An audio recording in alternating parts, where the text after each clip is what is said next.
We provide you the platform to turn your dreams into reality. Give wings to your aspirations with KR Mangalam University. दो खास मेहमान हमारे साथ लगातार बने हुए हैं। सुरेश गोयल सर, आपसे समझना चाहूंगा, पहले डोनाल्ड ट्रंप अचानक से G7 छोड़कर जाते हैं, फिर खबर आती है कि नहीं, एक हफ्ते के अंदर अंदर एंट्री हो जाएगी अमेरिका की। अब खबर आ रही है कि 2 हफ्ते के बाद अमेरिका जो अपना प्लान है वो साझा करेगा। ये कंफ्यूजन है ट्रंप का या चीन और रूस के बयान के बाद का डर है? सर आपको अनम्यूट करना होगा, गोयल सर।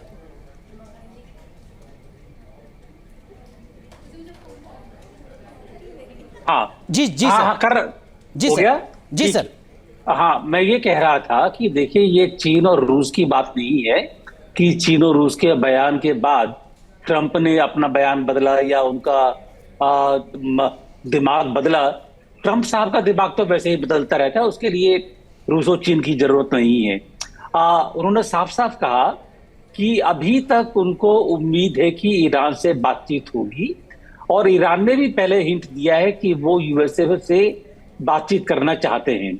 तो अगर यूएसए ईरान के न्यूक्लियर प्रोग्राम के बारे में बातचीत कर सकता है और बातचीत होती है, तो यूएसए का मोस्ट डिजायरेबल ऑप्शन वही रहेगा कि वॉर ना हो और यूएसए को ईरान के ऊपर अटैक में इजराइल का साथ देने की जरूरत ना पड़े।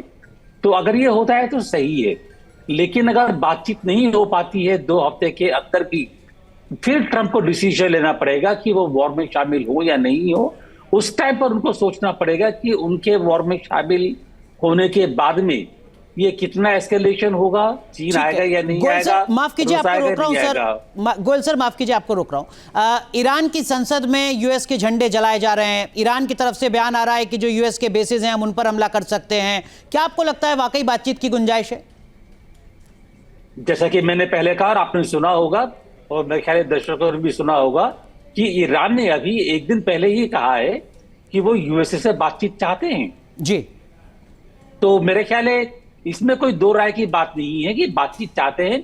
बातचीत किस तरह से होगी, क्या मुद्दे पर होगी, वो बात अलग है, लेकिन बातचीत तो करना चाहते हैं।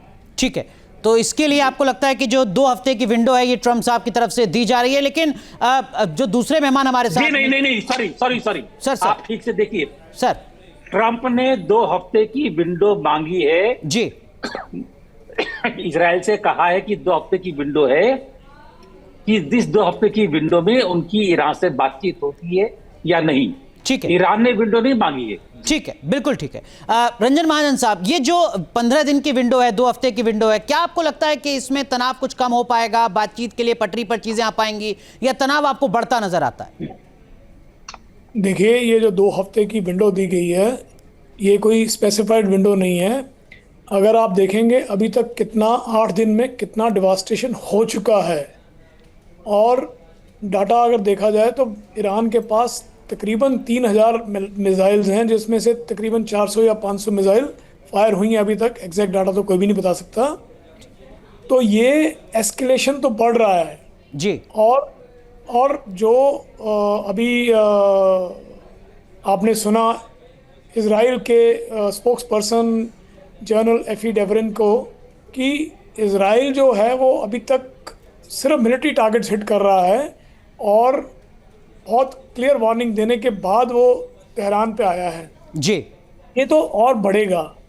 अभी बाकी रही कि ये 2 हफ्ते की विंडो क्यों है, वो इसलिए है कि अगर आप देखा जाए तो अगर 3000 में से 500 मिसाइल फायर होगी, 1/6 ऑलरेडी फायर हो चुकी हैं। तो क्या हम उसकी वेट करेंगे कि पूरी मिसाइल ख़त्म करें? नहीं, ये एक डिप्लोमेटिक इनिशिएटिव आना ही पड़ेगा अगर वार को खत्म करना है। ठीक है। I am sure some sense is prevailing